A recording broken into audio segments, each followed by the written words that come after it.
எல்லாருக்கும் வணக்கம். நான் லாஸ்ட் டைம் நடந்த குரூப் 4 எக்ஸாமில் typist post Tamil Nadu public service கமிஷனில் எடுத்திருக்கேன். நான் வந்துட்டு 2022 ஜூலையில் காலேஜ் முடித்தேன். இன்ஜினியரிங் தான் முடித்தேன், கம்ப்யூட்டர் சயின்ஸ் இன்ஜினியரிங். ஸோ நான் தான் சூஸ் பண்ணேன் ஐடி வேணாம், இந்த மாதிரி கவர்மெண்ட் எக்ஸாம் சைட் போகலாம் அப்படின்னு.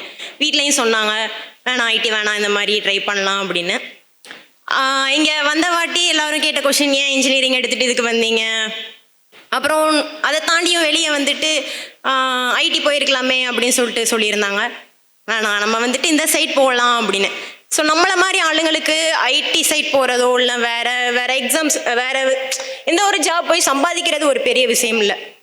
ஆனால் அந்த கவர்மெண்ட் எக்ஸாம் சைட் வந்து கவர்மெண்ட் ஆஃபீஸர் ஆகி அந்த ஒரு ரெஸ்பெக்ட், அந்த ஒரு பவர் இருக்குங்க இல்லையா? வெளியே நமக்கு பேக்ரவுண்ட் சப்போர்ட்டுங்கிறது எதுவுமே இருக்காது. ஒரு டாக்டரோ இன்ஜினியரோ இல்லைன்னா கவர்மெண்ட் ஸ்டாஃப் இந்த மாதிரிலாம் யாருமே இருக்க மாட்டாங்க.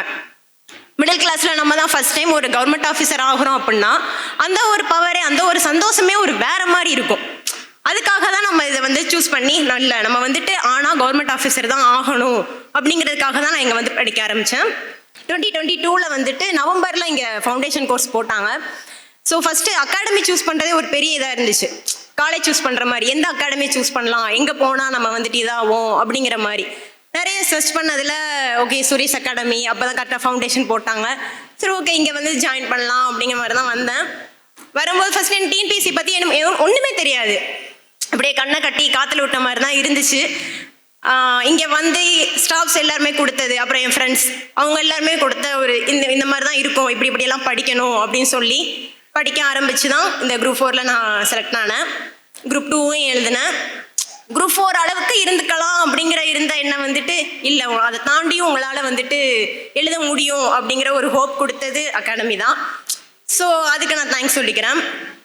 அப்புறம் ரொம்ப தேங்க்ஸ் பண்ணால் அம்மா அப்பா ஃபேமிலி, அக்கா தான் எங்களோட ஃபேமிலியில் ஃபஸ்ட் கிராஜுவேட். அதுக்கப்புறம் அக்கா ஐடியில் ஒர்க் பண்ணுறாங்க. நான் வந்துட்டு ஓகே ஐடி வேணாம் இந்த மாதிரி சூஸ் பண்ணலாம் அப்படின்னு சொல்லிட்டு இங்கே வந்து படிக்க ஆரம்பித்தேன். அம்மா வந்துட்டு நெசவு தொழிலாளி, அப்பா வந்துட்டு ஒரு கடையில் கணக்கு எழுதிக்கிட்டு இருக்காங்க. நான் வந்துட்டு தோண்டு போய் இருக்கும் போதெல்லாம் உன்னால் முடியும் அப்படின்னு ரொம்ப சப்போர்ட் பண்ணது அம்மா.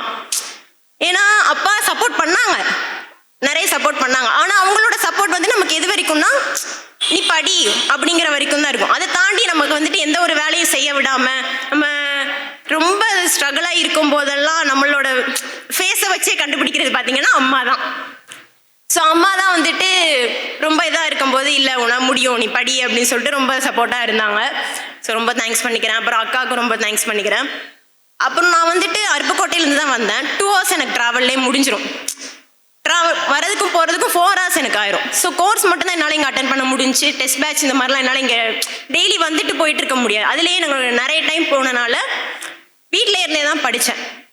அந்த மாதிரி இருக்கும்போது எனக்கு டெஸ்ட் கொஸ்டின்ஸ் எல்லாம் எடுத்து அனுப்பிச்சது என் ஃப்ரெண்ட்ஸ் தான். ஸோ அவங்களுக்கு வந்துட்டு ரொம்ப நான் தேங்க்ஸ் பண்ணிக்கிறேன். இப்போ நான் இங்கே இருக்கேன், அவங்களாம் அங்கே இருக்காங்க. நெக்ஸ்ட் இயர் அவங்க எல்லாரும் இங்கே இருப்பாங்க, நான் அங்கே இருக்கணும். நம்மளோட ஓட்டம் வந்துட்டு நமக்கு எப்போவுமே வந்துட்டு ஒரு கவர்மெண்ட் ஆஃபீஸர் ஆகணும் அப்படிங்கிறதுல தான் நம்ம வந்திருக்கோம். இப்போதைக்கு நம்மளோட முதல் அடி தான் குரூப் 4. நம்மளோட ஓட்டம் இன்னும் இருந்துக்கிட்டே இருக்கணும். போகிற வழியிலையும் நம்ம வெற்றியை தான் நம்ம பார்ப்போம், வெற்றியை எடுக்கணும். எல்லாருமே கண்டிப்பாக இன்னும் இதை தாண்டி மேலே போகணும் அப்படிங்கிறத நான் விஷ் பண்ணிக்கிறேன். நன்றி. சுரேஷ் IAS அகாடமி, வெற்றியின் முகவரி.